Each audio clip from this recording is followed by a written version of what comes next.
first speaker for this afternoon will be Denise Thompson, who's going to speak on transgender and the erasure of lesbianism.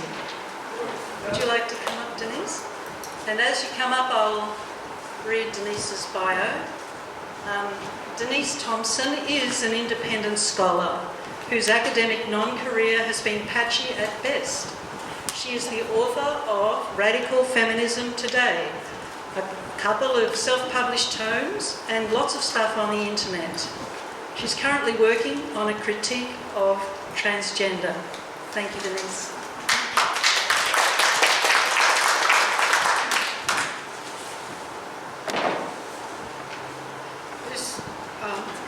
Can you hear? Is that right? All right. Yes, this critique of transgender is taking a long, long time, and it's very, very long at the moment. And one of the sections in it I've called Transgender Wreaking Havoc. And one form of the havoc wreaked by the social acceptance of transgender, I mean, it's not just transgender itself, it's the fact that it's spread throughout society, is the erasure of lesbianism. So the LGBT alphabet acronym organisations, they purport to be supportive of lesbianism. Well, the truth is that they ignore it at best, and at worst lesbians are harassed and bullied within and by those very organisations.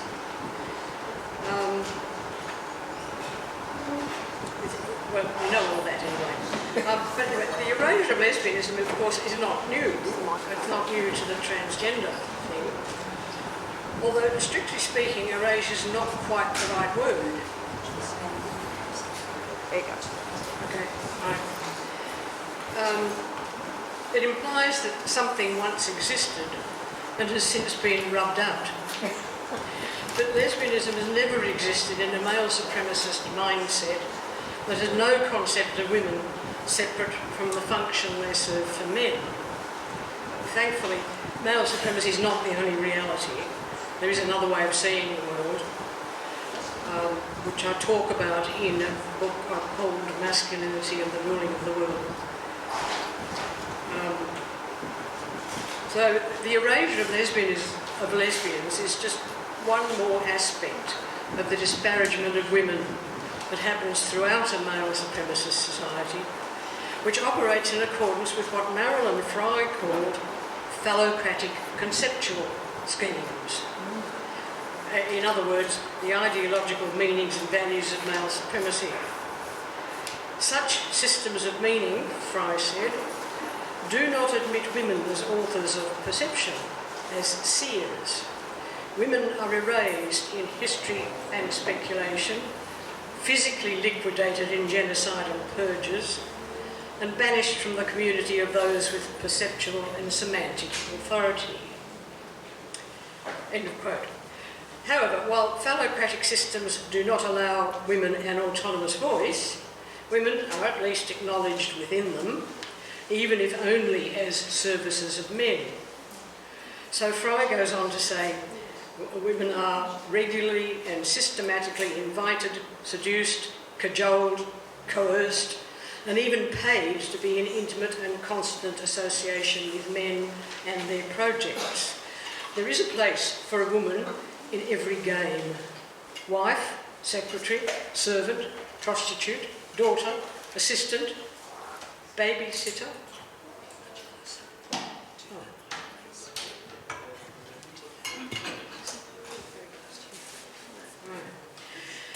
Babysitter, mistress, seamstress, proofreader, nurse, confidant, masseuse, indexer, typist, mother.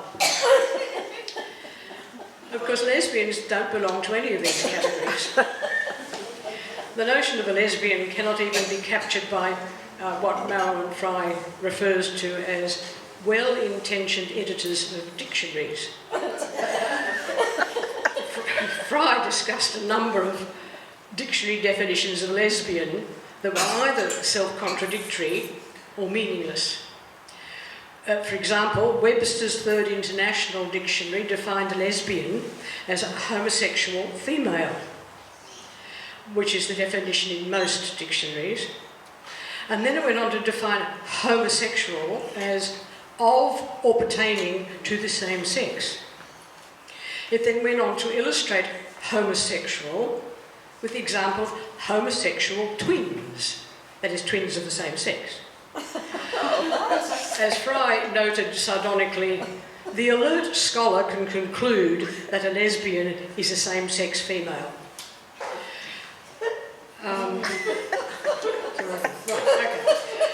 But bad as the mainstream's treatment of lesbianism is, transgender has made it infinitely worse by persuading young women that their sexual desire for another woman means they are actually men. And by providing the medical tools that supposedly will make that happen. A number of reasons have been suggested for young lesbians' desire to identify out of womanhood, and Tracy talked about some of those this morning, so I won't go into that.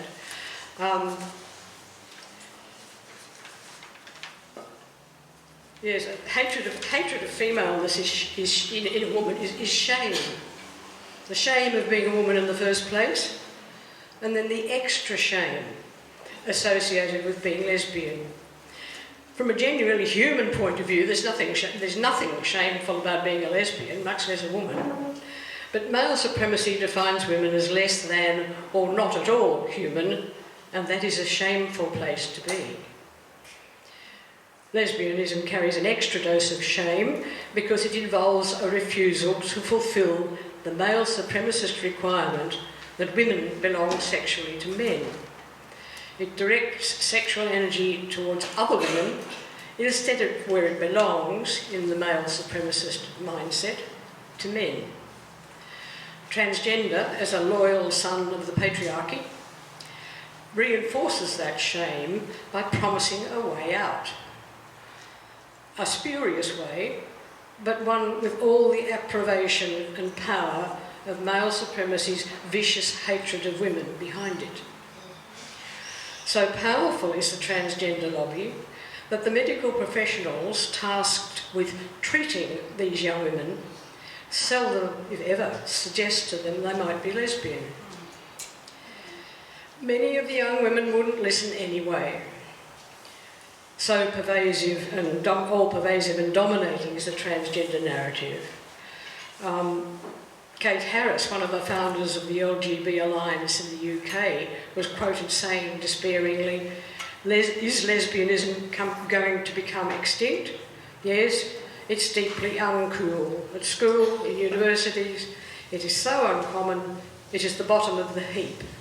Becoming trans is now considered the brave option," as Tracy again told us this morning. It's the transgender penetration into schools that bears a large part of the responsibility for this attitude on the part of young lesbians. In contrast to the transgender influence on young minds, there are no lesbian organisations going into schools to educate girls that cross-gender preferences are more predictive of same-sex attraction in adulthood, not transsexualism. The experts, and the experts here now are, I don't know whether you know them, J. Michael Bailey and Ray Blanchard. These are the gynophilia blokes. Anyway, they can see what's happening while failing to see the horror of it. Bailey and Blanchard, for example, give a euphemised account, persons and non-heterosexual identities instead of lesbians, as though lesbian were a dirty word. And I'm quoting them. "We are fairly confident," they say, "about the following generalisations. The large majority of persons with ROGD, the rapid onset gender dysphoria thing, are female. And the most typical age of onset ranges from high school to college ages. Persons," that is young women, but they don't say that, "persons with ROGD have a high rate of non-heterosexual identities," not lesbians, "before the onset of their ROGD. The only time they use the word lesbian is when they're referring to men. And I quote, "For autogynephiles, they say, becoming a lesbian woman is a secondary goal." Now, it's true that these two blokes, they don't believe that men turn into women. Their concept of autogynephilia makes it quite clear that it's men they're talking about, that it involves fantasies and behaviours on the part of men, and not some actual sex change. They probably don't believe that men can be lesbians either, but they raise no objection to men claiming to be lesbians. They don't even seem to feel the teeniest bit uncomfortable.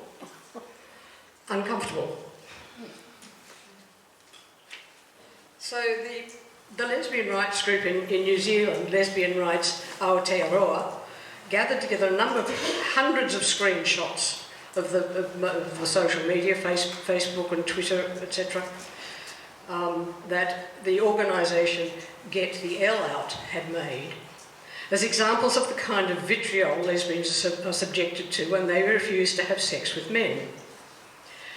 Nobody, they said, wants to be called transphobic, a vagina fetishist, or a TERF. Although I wouldn't give a stuff, I mean, I can what they call me. They cite research showing that lesbians are actually more likely to date a trans person than gay men or straight people are, yet bullying is overwhelmingly targeted at lesbians. But the trans people that lesbians date are women, not men. The bullying is because they refuse sexual access to men. And this is rape culture in action. Right, so one of the things that I've got here, it's a very short paragraph, is about the resistance to all this stuff, because of course there is as we know, there's a lot of resistance, and us being here is part of that resistance. But I'm not going to talk about that because Jean already did. And she had much more detail than I have. But I also want to say that transgender, that Marilyn Fry, no, she didn't call it, she referred to the fanatical fringe of phallocratic loyalists, as they are, has absorbed what they perceive to be the lesbian feminist message, namely that lesbianism is the refusal of male access to women, is a threat to the male ego and sense of reality, which is called civilization usually, because the male ego and sense of reality is based on unimpeded male sexual access to women. These loyalists, therefore, feel thoroughly justified in attacking lesbianism on all sides. It can be destroyed outright with this gender dysphoria, rubbish, but failing that, it must be silenced, both by emptying the word of any meaning at all and by using it to mean men's sexual access, that is, same gender attraction instead of same sex attraction. Lesbians must be coerced, bullied and shamed into consenting to men's sexual access, the trans lesbians. That the male stream has acquiesced in transgenders' treatment of lesbianism is yet more evidence that this society, civilization again, cares not at all about women. Fry's point about what lesbian means to the fanatical fringe of phallocratic loyalists, namely a threat to civilization, was not an empirical statement. She didn't mean it literally. It was a statement about meaning, what she called a reorientation of perception. It wasn't an assertion of what was currently happening, nor a prediction of what was going to happen. It was symbolic, not actual. In an empirical sense, it was unlikely that lesbianism would overthrow civilization, however you defined it. Nonetheless, the reactions of these phallocratic loyalists, newly exemplified by transgender, do suggest that lesbianism has a special and hostile meaning for them, as does the word women, of course. And the loyalists are not entirely wrong in their interpretation of lesbianism, which did hold a special place within second wave feminism. As Susan Hawthorne put it in her thesis on separatism, lesbian feminism has to be considered carefully as a challenge to the institutions that support a male supremacist and heterosexist society. Susan wrote this thesis in 1976, and she was failed by some boy or other who had not the faintest idea what she was talking about, didn't like it anyway, I assume. And she finally got it published in 2019. Anyway, it's important, she argued, and this is an example of the idea about lesbianism that was around at the time, at the beginning of the second wave. It's important, she argued, lesbianism is important, she argued, because it lies outside the institution of heterosexuality and challenges power-based relations. And as I said, at much the same time, it was 1980 actually, not only did countless numbers of lesbians flock to the women's liberation movement, an even greater number of women changed their sexual, social orientation from men to women in response to the feminist political critique of their personal situations of social subordination and brought into question the institution of heterosexuality. Now, leaving aside the question of numbers, there was no way of knowing what the numbers were, there was a strong sense that lesbianism was somehow central to feminist politics. And I argue there were two reasons why that might be. It posed a threat to the chief mechanism of women's subordination, heterosexuality, by refusing to be implicated, and it involved women focusing on each other, not on men.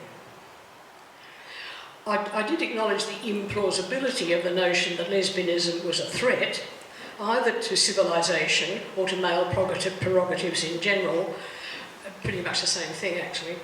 It was wildly improbable, I said, but the fact that it was being said, or more accurately being felt, was interesting.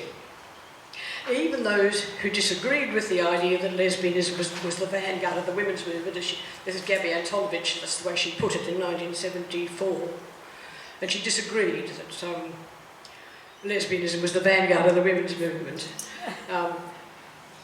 She was a lesbian feminist herself, and she didn't approve of that argument as she saw it. She thought it divides women, not unites them.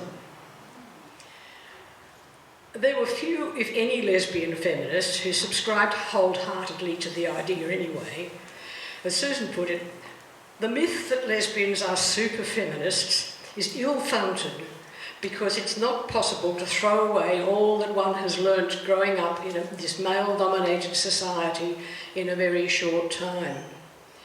Mutual relationships in our society are most likely between feminists, but this does not mean that it is essential that all women become lesbians or separatists or both, but it does mean that this has to be considered carefully as a challenge to the institutions that support a male supremacist and heterosexist society. I was actually quite glad to come across Susan's thesis because it was really difficult to find published versions of the argument, at least Australian published versions. There were plenty of American ones. At least none that supported the argument. There were lots of arguments against it from socialist feminists particularly, who didn't like it at all, and who misinterpreted what it meant anyway. But it was difficult to find the positivist statements of it. So Susan's is the only early publication I know of that actually says the arguments outright. Anyway, the idea persisted despite the facts, and the facts were that being a lesbian did not automatically make one a feminist, that heterosexual women were not deficient in their feminist commitment, that there could be animosity, bad feelings of betrayal between and among lesbians too, And it is that persistence that the transgender phallocratic loyalists feel they must destroy, along with the category women. For women's full humanity does indeed threaten what such loyalists regard as their entitlement to being serviced by women without reciprocity, not to mention civilisation. So that's it.